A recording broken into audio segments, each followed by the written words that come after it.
Blog Talk Radio. Hello, everyone. Good morning. This is Lori Smith on Blog Talk Radio, 6 o'clock in the morning here, Wednesday morning, July the 6th. I'm glad to be here. This is One Child Abuse Survivor to Another, and we're on for 30 minutes. It's a live internet streaming radio broadcast from blogtalkradio.com. Chat room is open, and I did pop the link into there for Robert Burney's web pages. We're looking at From Joy to Me and You, and Robert Burney, he's a codependence therapist, grief counselor. He's a spiritual teacher. He's an author. He's written a book called Codependence: The Dance of Wounded Souls, and his mainly focuses on codependence, and also what boundaries, inner child work, relationship stuff. If you go to the site index on his webpage, www.joy2meu.com, you can see that on a site index you can see all of his stuff, and he's got page after page. He's just done so much work, to bring out his information to people. I think that's awesome, and we probably won't cover the whole thing. We've already been on this for 2 months, at least 2 months, or close to it anyway. And so I don't think we'll cover the whole thing, but I just wanted to touch on a few parts of it that I'm working through on my healing journey, and that's inner child work, and it goes along with the grief work, which is next, and maybe just take a look at a few random articles that he's got there, and then we'll move on. But it's just good stuff, and I hope everybody will check it out.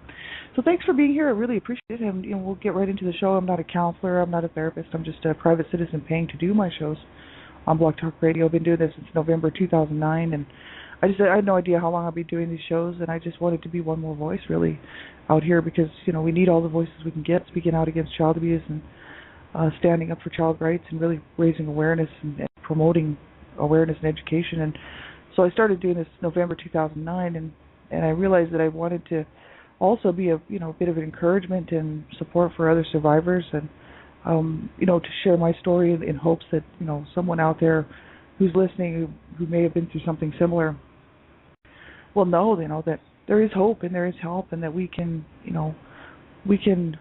deserve to have a better life, as survivors of abuse, right? So I just decided to call it One Child Abuse Survivor to Another, because it made sense to me. And I, so I'm not a counselor or a therapist. You have to listen at your own discretion. And I am talking about abuse, and it's a very sensitive subject. So you have to know what's good for you to listen to. And if you think the show might trigger you, especially if you're just on your healing journey and just starting out, this type of information can trigger people, and it can cause people to feel down. And it may just bother you and make you feel uncomfortable. Topics of abuse are very sensitive, so you have to know what's good for you to listen to, and ultimately make the choice and the right decision for yourself whether you should be listening to my shows. And young people under the age of 18, I just ask that you have permission from an adult, somebody who's older, who can help you make the decision whether you should be listening as far as age appropriate goes, because I don't know how old the people are who are listening to my shows or how young they are, right? So if you're under the age of 18, I ask that you have someone listen to the show with you who's an adult, hopefully you have a caring parent who does care about what you're doing online, but we don't always have that. So, even if you had a teacher or mentor, coach, somebody in your life who's older who can help you make a decision whether you should be listening, age appropriately, because there's a lot of adult content on my shows. And mainly I'm talking about child abuse and trying to stop child abuse, but there's still a lot of adult content there, a lot of mature material, and it's not for younger children, right? So thanks, everybody. We'll get right into this, and I wanted to just finish looking at this one page that we were looking at yesterday, and it's and possibly the day before. It's from www.joy2meu.com, and then that's the number 2, joy2, the number 2, meu.com. And Robert Burney has written Recovery from Codependency, Inner Child Healing, and he was about, I don't know, a little better than halfway down the page already.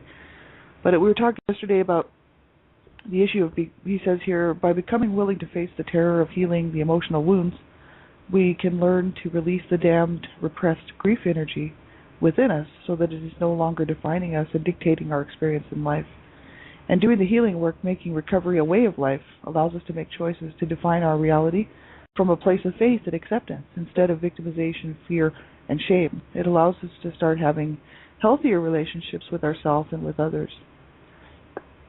That's kind of where we left off yesterday, so we'll pick up from there. But it's really, it's sort of what I've been working on. Was just to learn to change the way I felt about myself, and learn. Couldn't change the past. The past is the past, and what happened is what happened, and so it's not like I could ever go back and change what happened to me or what happened to my family. So I thought, well, something has to be able to change. It's going to have to be me. It's going to have to be the way. It's going to have to be the way that I feel about myself. That's going to have to change, because these people can't come back and undo the hurt. They can't come back and take back what they did. It's been done. So I thought, okay, I'm going to have to learn how to feel differently about this, and without compromising myself or losing myself in this. And this was 4 years ago when I realized that I needed to change my belief systems if I was going to have a good life, and I was going to have to change the way I felt. So this is really where I've been for 4 years, is working on this, and making choices. He says allows us to make choices to define our reality from a place of faith and acceptance instead of victimization, fear, and shame. And it allows us to start having healthier relationships with ourselves and others. And so, it's true, right? I was always feeling like a victim, and 4 years ago is when I actually started to feel like a survivor. And that's when I started my healing journey. I thought, I'm a survivor. I don't have to keep this victim mentality, this victim belief system around me. I can allow myself to heal. And that was a big thing for me, just to even think about that, just to think about allowing myself to heal. And it sounds sort of strange when people, have said that to me in the past, and I didn't understand it. But now, I totally get it. I had to give myself permission to go ahead and heal. And he said, as long as we're reacting to life unconsciously out of our childhood emotional wounds and programming, it is impossible for us to grow up. So he says, recovery is about growing up. This is what Robert Burney says. He says, as I said in part 10 of this series on inner child healing paradigm, this work is about becoming an integrated, whole, mature adult person in action in the way we live our lives and respond to life events and other people. And the only way we can be whole is to own all of the parts of ourselves. By owning all the parts, we can then have choices about how we respond to life. By denying, hiding, and suppressing parts of ourselves, we doom ourselves to live life in reaction. So I think that's very interesting. And he says here, becoming integrated, whole, mature adult does not come easily. It takes commitment. It takes action and effort on our part. And we need to be willing to do our part in the process. We need to be willing to learn to be honest with ourselves, intellectually and emotionally. And we need to be willing to do the grief work. We need to be willing to be conscious and live consciously. So it's quite interesting what he's saying there. And he says, becoming conscious and paying attention to the guidance from our intuition, spirit, will help us to learn to stop reacting to life and start having choices about how we respond to life. Responsibility, the ability to respond.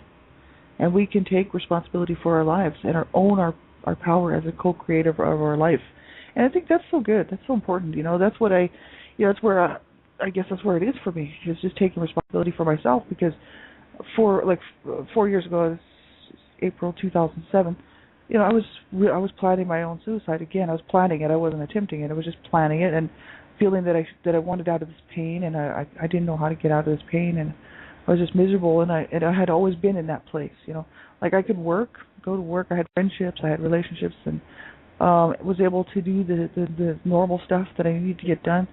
But at the end of the day, sitting on the couch, I was still the same person that I had always been, which was this person who was having such a hard time coping with the fact that I had been abused and that my family had grown up in this destruction, and I had watched the destruction of my family right in front of my eyes. My family never was whole. I mean, I was born into this just dysfunctional mess. But just to watch that kind of chaos, that kind of a dysfunction, that kind of garbage, and that abuse and violence and horrific stuff, it was what I had to deal with. So the coping mechanisms that I learned worked for me at that time to help me to get through things, but they didn't work for me as an adult. Because I still had the same coping mechanisms, still had the same belief systems, but I could go out and work, a high-functioning person, right? I mean, I could work and hold down jobs, and I made some bad choices and stuff along the road for sure. But, I was still able to work and stuff and didn't feel like I needed to, to have counseling or therapy or anything like that. I was just, and at the end of the day, sit around planning my suicide. Not every day, but periods of my life. Throughout my 20s and 30s and into my 41. at the age of 41, I mean, I was like, my God, I have to be responsible. I'm going to have to be the one to do this. I cannot expect somebody else to come and help me, or somebody else to be able to take away my pain, you know. And so it's going to have to be me taking that responsibility on. And so that's what I thought. I thought, okay, this is totally true, because I can't, as an adult, it is my responsibility to make sure, if I want to have a good life and I want to be the co-creator, and like he's saying, which normally that wouldn't have been in my vocabulary, I would say, if I want to make these choices to have a better life, to surround myself with a better life and things that will make me feel like my life is good, and that I can have peace in my heart, and that there is some type of safety and security, as far as there's nobody abusing me now, sort of thing. Then ultimately it is my responsibility to do that as an adult, right? I mean, you can't expect somebody to come along and do that for us. But all these coping mechanisms that I had learned as a child, and just to get through and survive, were still there. So I was still unable to cope properly, and I thought, okay, I'm going to have to learn how to change this stuff. So it's so true. It is totally up to us, and we have to, like my brothers, one of my brothers committed suicide at the age of 33. And the other one, he had tried many times. He was trying in his 20s, and he was trying to commit suicide in his 20s, and then he finally made it at the age of 33. And so it wasn't like a first-time thing. Some people didn't realize that, and they were like saying stuff like, "Oh, maybe he didn't mean to kill himself, or or possibly it was because he hung himself." They said maybe it was something sexual, which wouldn't surprise me because he's the one that sexually abused me as a child. So he had so many problems and so many issues. He was mentally ill, diagnosed at one point borderline, or I guess with manic depression, like my mother. My mother was diagnosed with manic depression, which is, I guess nowadays they call it bipolar. I don't know, but that's what I've read. And so that's what he was diagnosed with, manic depression. And he was just basically, spiraling down his whole life. But he was abused. I mean, he's the one that my dad had beaten up, and he went to school and he was all bruised and battered, and the teacher noticed bruises on his face because he had a turtleneck on in the summertime in the heat. And the teacher, this was when he was in, I don't know if he was just in junior high or whatever, but he was probably around 14 years old. My dad had beaten him up, and my mother, I guess, put him in a turtleneck to go to school because he's probably beaten up pretty badly. And obviously, because the teachers took him to the nurse. The teacher took him to the nurse, and the nurse called the authorities because my brother said that he was afraid to come home because he was afraid of my dad. Well, I guess so. So my dad had it in for him. He was always beating on him. It was horrific, and kicking him around and just trashing him. My dad hated my brother. I don't know why, but he just took all of his frustration out on him. Well, my mother chose me to do that too. So it's like my dad chose my brother Rob. My mother chose me. So both had a punching bag, right? And the rest of the siblings were they were still abused, but they were not treated the same way. And what's funny is that when I was growing up, I looked exactly like my brother Rob. So I think it's kind of strange, really, really blonde, super almost white hair. We both look a lot alike. Even in our adult lives, I still look a lot like him, like he did when he was here on the earth at the age of 33 before he killed himself. So it's kind of weird that my parents would both pick the two of us to trash, to completely annihilate, right? I'll never understand that, you know what I mean, why they chose us. Possibly because we were weak. I came in as a preemie baby, and I was the last born out of marital rape. I think all the kids were born out of marital rape, to be honest with you. My mother used to say it was just me, but she told me she stopped sleeping with my dad after the doctors told her that she should not have any more children or she would die. And that was before my brother was born, 7 years before I was born. So I would say probably somewhere before my brother, there was between my brother and my sister, there was 2 stillborn babies born. So, and between my brother Howard, who was 7 years older than me, and my brother Chess was 11 years older than me. There was 4 years. So I would say probably somewhere in that 4 years. So probably about 10 years. My mother was 10 years before I was born. My mother was told not to have any more children because she could die. So she ended up having my brother Howard, 2 stillborn babies, then my sister Kathy, 1 stillborn baby, and then me. Lots of babies being born, stillborn, full term. My mother's health was really extremely, I don't know, unstable at that point. Like she could have died. You know, she wasn't supposed to be having any more children. But my dad wouldn't get her any help, and of course he just kept forcing himself on her, which is just marital rape. I hope everybody knows. And so my mother couldn't love me because I was born out of this horrific marital rape situation, you know, where my dad would just force himself on her and rape her whenever he wanted it, you know what I mean? And he was a sick man, right? Very sad, very twisted, and some people say, well, it was her duty. I've heard biblical people say, oh, well, it was her duty to please him, and if she wanted to please him, you know, if she wanted to be a good wife, then she should please her husband. And I'm like, look, people, she was literally dying. The doctors told her, do not have any more children. You know what I mean? So why was she not on the pill? Why was she not on some sort of a, you know, why did she not have some sort of something to stop that from happening? So what she did was she stopped sleeping with my dad. So what he started doing was raping her. But he had always been abusing her and sexually abusing her. He's a sick man, right? So it's like, okay, people, let's get the picture here. My dad was a sick, abusive, twisted man. You know, it's really sad, you know, that this happens to people. It never should. But so my mother really, you know, she couldn't love me because I was born out of rape. But anyway, where was I even going with that? But the fact of the matter is that my siblings, one of them died of a drug overdose at the age of 37, many years later after my other brother had killed himself at the age of 33. And he was always on drugs, like from the age of like 12, 13 years old, and he was always overdosing and nearly dying and in comas from overdose and stuff. And he knew those pills would kill him one day. It was just a slow death, and it was just a way for him to end his life tragically, you know, that way. Right? I was headed that way myself. And so I realized that my 2 brothers, you know, they had the choice to get help. You know, the help was there. They could have reached out and got help. Both of them had to see. Both of them were in and out of prison and in and out of trouble, so they were quite often seeing therapists and counselors because people were trying to help them, right? Because they were always in trouble, and they were living on the streets, eating out of garbage bins, and sometimes they'd have an apartment, sometimes they wouldn't. They were just miserable. They could never have relationships. One of my brothers actually, I think, did have a relationship for a very short time, but I don't know who this person was that he was with. But one of my other brothers, I think, had a very short relationship for a few months. He was never able to maintain relationships with anybody. And, I mean, they didn't know how. My brothers actually had no clue how to even function in this life because they were not given any good information from my parents. And they didn't do what I did, which was I used to pay attention to people around me, and I used to pay attention to my friends' parents, and I used to watch what they did, you know, because my parents would never sit and hold each other's hand, talk to each other. They never sat together as a couple or a unit. My mother would put the food on the table.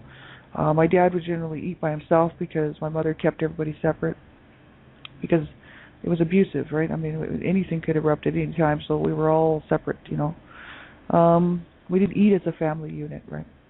So my dad would eat first, and then the rest of us would eat, and it was just the weirdest situation. We wouldn't eat around the table.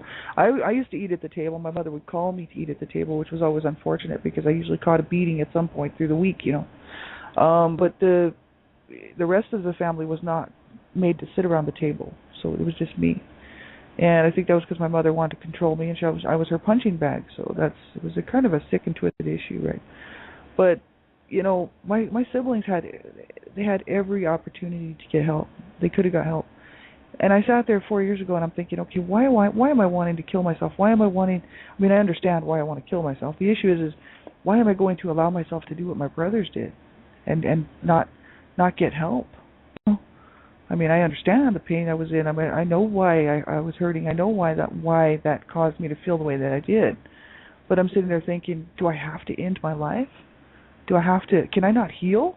Can I not just be like these other people out here who go and get help, you know? It started to make sense to me. I was like, my ways of thinking are really warped. And like, I obviously need to get some help. Because most people don't sit around thinking about killing themselves and then, you know, planning their suicides on a regular basis for 20, 30 years. You know, and I mean, my parents were suicidal. My dad was trying to kill himself quite often, running down a freeway in the middle of the night in his pajamas or naked. And my brothers would have to go get him and bring him home. He was totally suicidal. And my mother was suicidal tendencies. Like she was always talking about suicide, threatening suicide, right? And so, like we grew up with this. This is how we grew up, and murder, it's like, oh, I'll kill you, or, threats of murder and death. And it was always death and suicide, murder, And my dad tried to kill me and my sister one time by driving us over a cliff in the mountains. And, he threatened to kill us many, many times. And so, and that's the kind of dysfunction, garbage, and psychotic bullshit that I had to grow up with. And it's like, so I could understand why I was so screwed up. But I'm thinking, do I have to stay like that?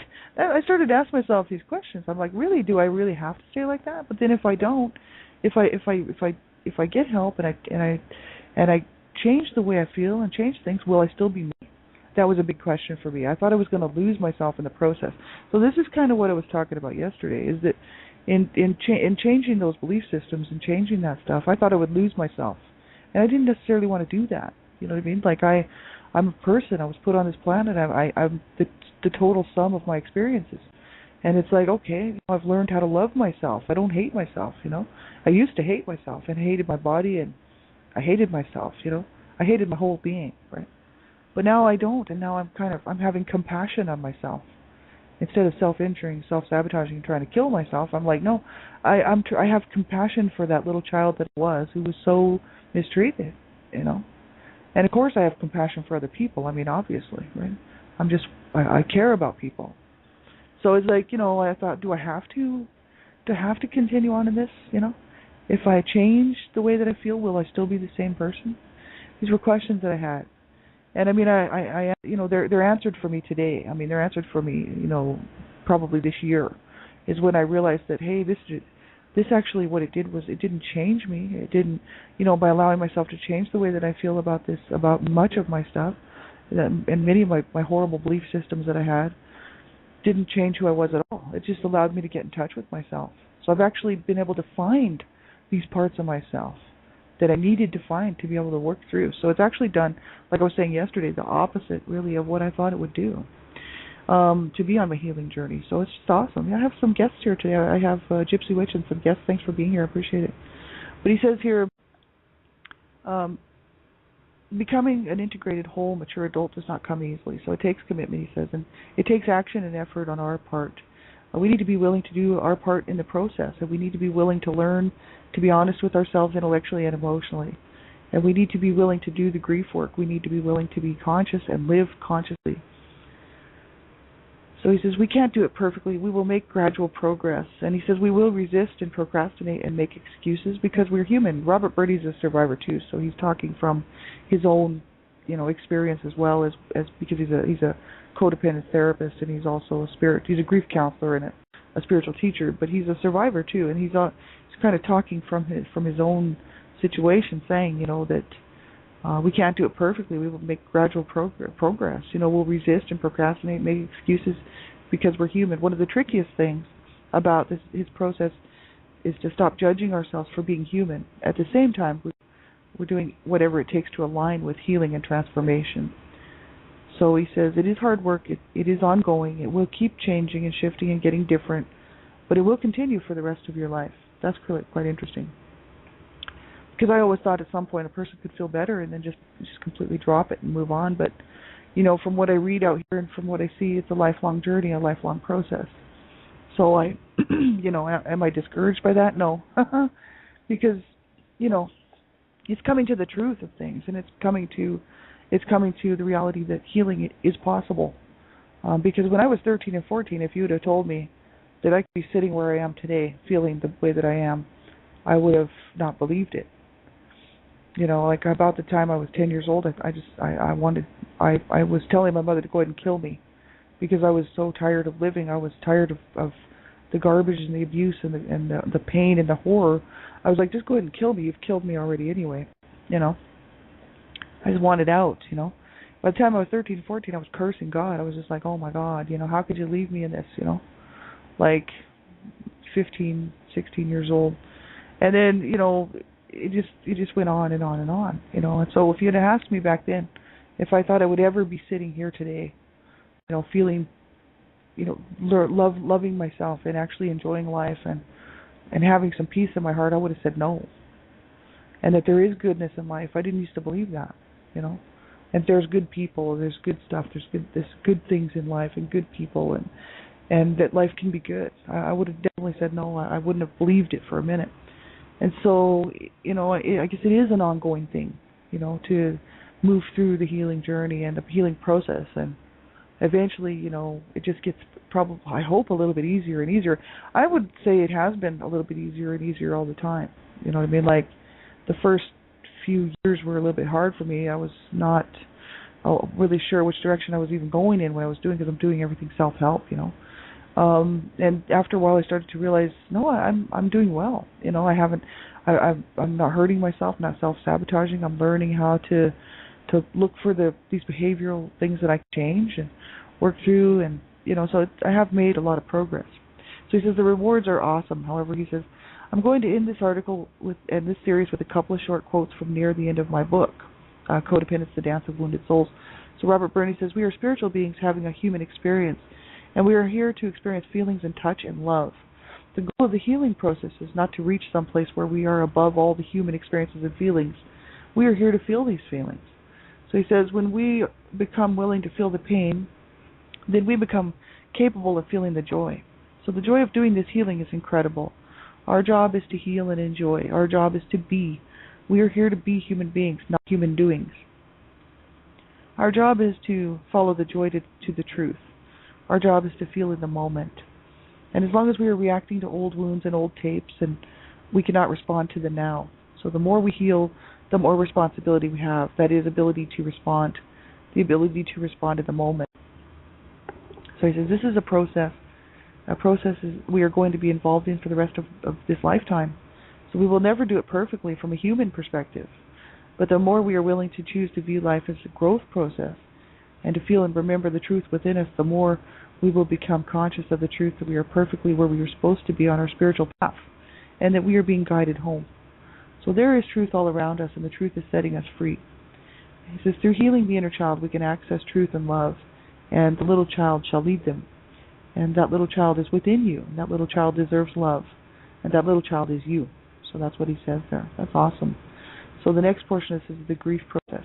But this is just it. Like, it's quite interesting. Like, I like what he says here about the fact that we're not going to do it perfectly according to somebody else's rules, or what somebody else would say. Oh, well, you should have come a lot farther now in your healing journey. How come you're still here? And we're all different, right? We're all different, but we're all special in our own way, and we've all had to come through so much, right? And so many different things.